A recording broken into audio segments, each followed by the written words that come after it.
And we begin with breaking news in Oakland Park. Here, a toddler dying outside of a daycare center. Sadly, it appears that child was left in a hot van. Local 10's Alex Finney is live with the latest on this tragic story. Alex. Nicole and Calvin, this is just such a tragedy that no one wants to be dealing with right now. As you can imagine, panicked parents out here as we just learned that a toddler was left inside a hot van. This right in front of this daycare right here. If we can push into that van, you can see on the side door, it says Ceresa's Academy. This van parked right out in front of Ceresa's daycare.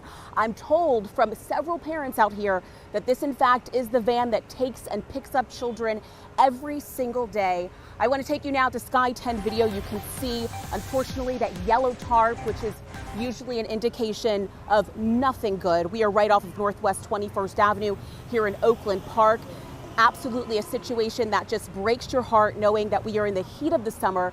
We've been dealing with unbearable temperatures compounded by just the heat that was trapped in that car. I want you to listen now to a parent that we spoke to about 10 minutes ago. She was so worried about her children. Of course, relieved to know that they are okay. But take a listen to what she had to say as a concerned parent. I ran out of my job. I work right there at Burger King. I'm a manager over there. When I heard, I just ran straight out on the clock and everything, just trying to run over here to get my kids. Just trying to run out to get my children. So many parents, I'm sure, can understand just the fear of the unknown that this parent was going through. But we have some information for you for parents that are still waiting to get reunited with their children. They can meet up with them at Oakland Fire Station. That is located on 39th and Northwest 21st Avenue. Again, Oakland Fire Station is where all of these children have been taken right now. That is where they can get in touch with officials as well as teachers here at this school, and of course, most importantly, their children.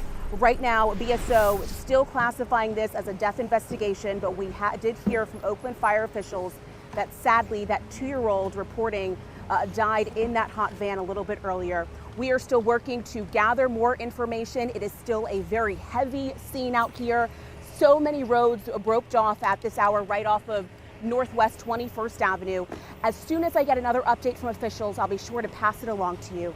We are live in Oakland Park tonight. Alex Finney, Local 10 News. Just a tragic scene there. Okay, Alex, thanks a lot. Also at 5 o'clock, a synagogue shooting keeping one congregation on edge in Northeast Miami-Dade. Police say the victim was targeted by a gunman in a car that kept circling the synagogue. And we are now learning more about that victim today. Let's go to Local 10's Leanne Motorhome live now with the latest on this investigation. Leanne.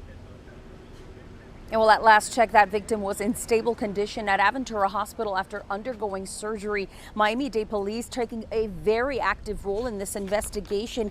Just a few minutes ago, we saw them passing out these flyers going door to door. It has a description of the suspect vehicle as well as a new description of the suspect themselves. That person caught on surveillance camera here at the Young Israel of Greater Miami. That video now a crucial clue for detectives.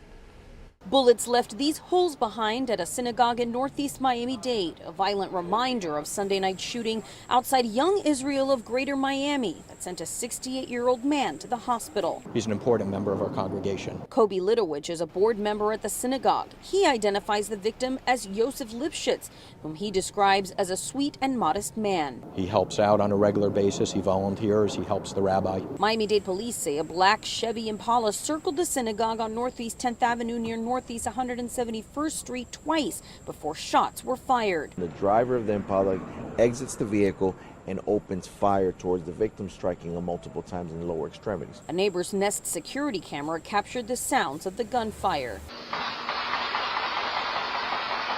This takes place roughly about 5 years to the day that Rabbi Roxon was killed in our community, and his murderers were never brought to justice. Police say it's too soon to determine whether the shooting was a hate crime, but factoring in the victim's faith and the location of the shooting, it's no wonder members of the local Jewish community here are concerned. Anytime that someone is shot sitting outside a synagogue, it's going to create fear in the Jewish community. We're waiting to, before we make any assumptions, we'll wait for the investigation to complete.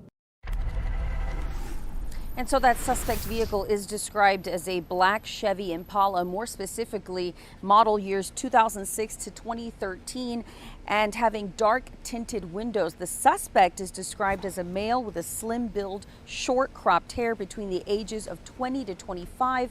Police say you should consider that person armed and dangerous. Meanwhile, we've also received word from the Council on American Islamic Relations, their Florida chapter. They are reaching out in solidarity with the Jewish community here, demanding that federal law enforcement investigate this incident as a hate crime.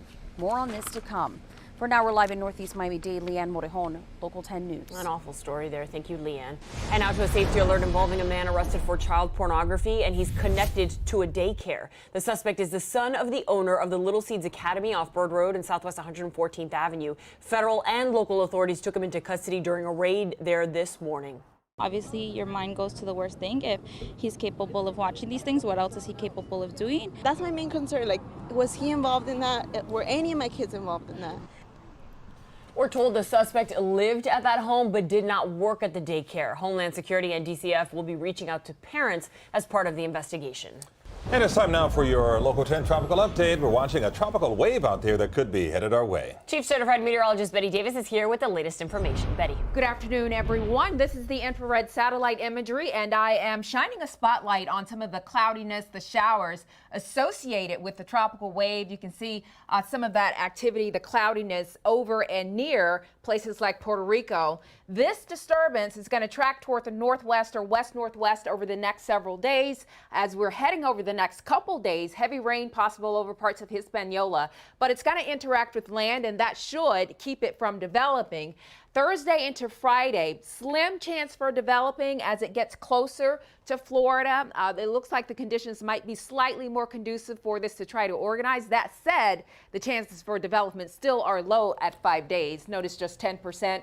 Bottom line for us, what you need to know is that this system, this disturbance, it nears later in the week. It's going to bring deeper moisture to our area, and it spells a wet weekend. So stay tuned for the 7-day planner. I will break down those details in a few minutes. Nicole? Thank you, Betty. One of 3 BSO deputies charged in the rough arrest of a teenager that made national news was back in court today. And so was Local 10's Andrew Perez, who's joining us live now with an update on this case right now. Andrew. Well, several different defense attorneys right now are trying to get these charges dropped. They're saying that what you see in that video doesn't tell the whole story. Attorneys for all 3 deputies appearing in court. One of the deputies, though, actually present, looking to get his charges dropped. And are you Mr. Krikovich? Yes, ma'am. Hello. How are you? Good. Christopher Krikovich and 2 of his colleagues with BSO facing several charges related to this video. It's of a pretty tough takedown of a 15-year-old boy. An attorney for Gregory Lacera, one of the other deputies charged, says this most certainly is not battery, insists these deputies were doing their jobs. This afternoon, we're going to be filing a 57-page motion to dismiss. All of these deputies did what they were trained to do, and they were confronted with several people outside in this shopping area, and they were protecting themselves. My son is still a little fearful. In April, the family of DeLuca Roll stepped forward with their attorney, demanding justice for the teen after this video went viral. Investigators say a commotion erupted outside a McDonald's in Tamarack involving a bunch of students gathered there. They were fighting, so deputies arrived to try and break it up. Deputy Krikovich wrote DeLuca Roll became hostile, clenching his fist. Deputy Lacera is later seen pepper spraying and pushing the teen to the ground. Krikovich slams his head repeatedly, right on the pavement, which is also caught on camera. A 3rd deputy, Ralph Mackey, is accused of falsifying information. Attorneys say, though, there's more to this story. They were confronted with a very dangerous situation. They were doing their job, and I understand the video doesn't look good, but they did what they were trained to do. And again, that motion to dismiss, it is being filed as we speak. We'll keep you posted with